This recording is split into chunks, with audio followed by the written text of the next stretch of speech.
Hola. Pues yo estoy aquí frente a ustedes para contarles una historia. Eso de entrada ya nos habla de un pensamiento complejo. Ustedes entienden por qué. ¿Qué les quiero contar? Les quiero contar algo que ustedes seguramente ya han experimentado antes. Esta historia que les voy a contar también tiene que ver con el diseño. ¿Por qué tiene que ver? Porque el diseño y los diseñadores nos hemos apropiado de esa manera en que somos seres humanos. ¿A qué me refiero con esa manera en que somos seres humanos? Simple y sencillamente a la manera en que tomamos decisiones. Bueno, pues esta historia en realidad se trata de muchas consideraciones que hacemos a la hora de tomar decisiones. Primero les pediría que nos imaginemos que cada uno de nosotros está en un cuarto oscuro, solitario. Por favor, tengan esa imagen en su mente. ¿Qué les viene a la cabeza? ¿Qué piensan? ¿Qué sienten? Algunos se sentirán con paz, algunos intranquilos. Otros estarán pensando, ¿por qué estoy en este cuarto oscuro? En realidad, lo que pasa ahí, todo depende de nosotros. Ese cuarto oscuro, con esos sonidos que tenemos por ahí, podría generar en nosotros una reacción, y esa reacción, en realidad, tendrá que ver con la decisión de tomar o no ciertos referentes. Esos referentes hablan de nuestra historia personal, de lo que nosotros hemos estado desarrollando a lo largo de nuestra vida, y esas experiencias no se mueven. Regresemos a este cuarto oscuro. Este cuarto oscuro, les decía, tiene solo y únicamente nuestros pensamientos, y esos pensamientos están ligados directamente a nuestra conciencia. Entonces, ¿qué pasa aquí? Nos sentimos solos. Aquí en realidad todavía falta un contexto. ¿Quién nos puede dar ese contexto? Esa conciencia. ¿Y qué va a pasar con la conciencia y con el contexto? Nos podrá pintar este cuadro de algún color a partir de las experiencias que hemos vivido.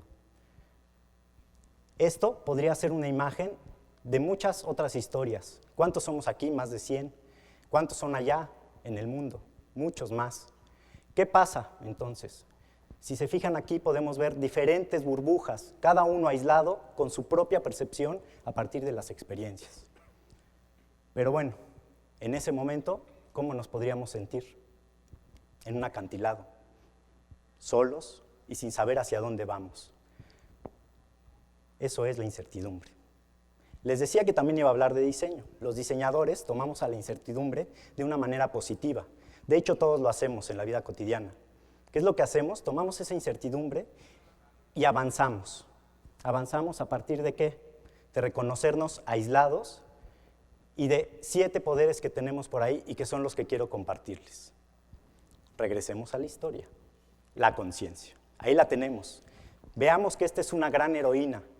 Esa heroína no está sola. Cuenta con el poder de la dicotomía. ¿Qué es eso? ¿Qué es eso de dicotomía? El nombre mismo nos dice que habla de duplicidad, de opuestos. La conciencia, esa heroína que pensábamos que tenía una cabeza, tiene 2. Son 2 polos. La intuición es su compañera. La intuición no es lo mismo, ¿okay?, que la conciencia. ¿Qué es la conciencia? Es eso que nos hace comprender qué es lo que somos, cómo nos vemos y nos recordamos. En el cuarto oscuro, eso es lo que hicimos, recordar lo que éramos.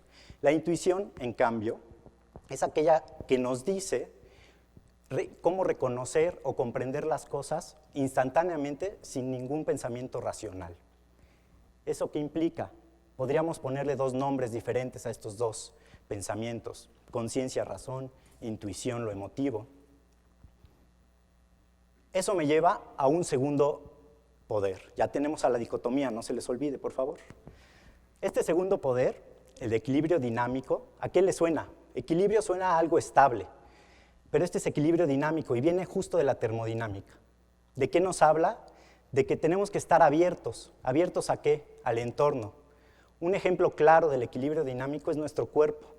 Cómo nuestro cuerpo reacciona a cierto ambiente. Tengo calor, sudo.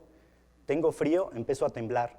Eso es un ejemplo del equilibrio dinámico. Es responder a todo ese contexto. Es decir, tenemos que ir de un polo a otro en un equilibrio dinámico. Y para poder llegar, tendríamos que estar revisando entonces también este otro poder que tiene la conciencia y la intuición como una heroína bicéfala, la flexibilidad. ¿Qué es la flexibilidad? Es esa cualidad o capacidad que podríamos tener de cambiar nuestra postura frente a condiciones diferentes de lo que pensamos. Es poder abrirnos. Hasta aquí les he mencionado 3 poderes. Les voy a presentar 7, ¿lo recuerdan? Bueno, pues pensando desde las dicotomías, de manera flexible y con un pensamiento abierto, nos encontramos con estos 2, atractores extraños y retroalimentación. Son otros 2 poderes que tenemos por ahí. ¿Qué son los atractores extraños? No es ese personaje que está a su lado, que no conocen, pero los atrae tanto, no es ese.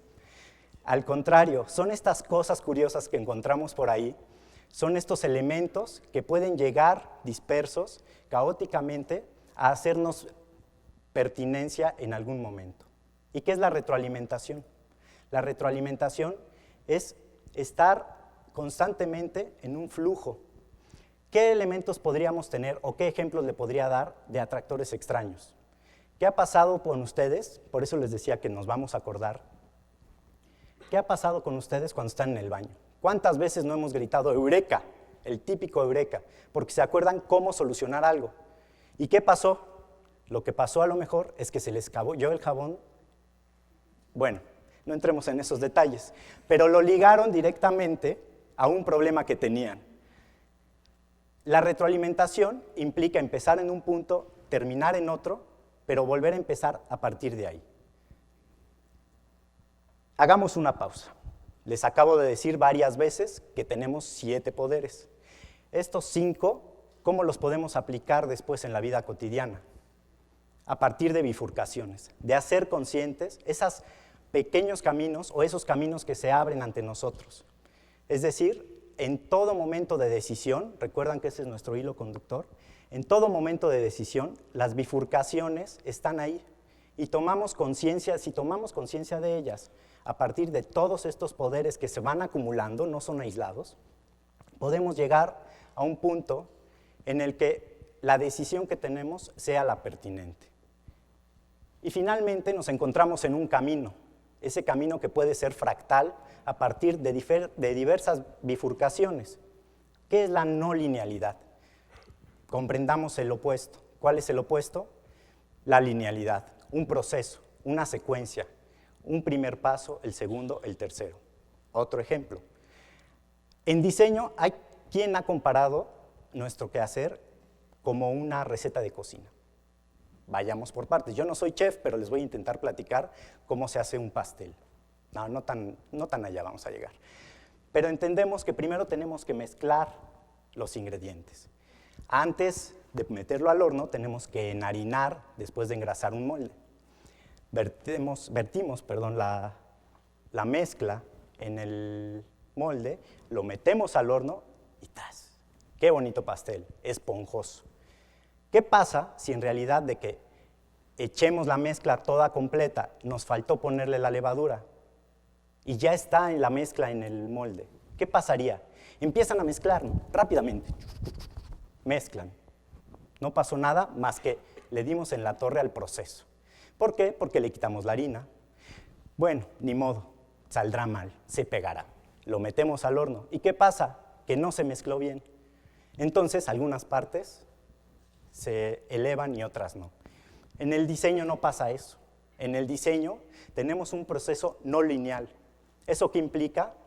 Implica poder regresarnos a las diferentes etapas. Empezamos por la etapa de investigación, pasamos a la creativa y de ahí podemos decidir si nos regresamos para saber más de lo que estamos conociendo. Finalmente les presento aquí estos 7 conceptos que surgen ¿de qué? De la teoría de la complejidad. Se los pongo para que los recuerden en todo momento de su vida y puedan ustedes tomar estas decisiones de manera abierta. Regresemos a la historia. ¿Qué pasa con esa historia? Pues terminamos con una historia feliz, pero que también es dicotómica. También para comprender la felicidad tendremos que comprender la tristeza. Así, si tenemos un sistema abierto, un pensamiento abierto, que quiera compartir con los demás, nos vamos a encontrar una gráfica de este tipo, en el que rompemos esas barreras, esos esquemas que en realidad nos hacen solo estar para nosotros. Y finalmente les digo, dejemos de pensar en nosotros, pensemos y hagamos consciente a los demás y dejémonos llevar. Gracias.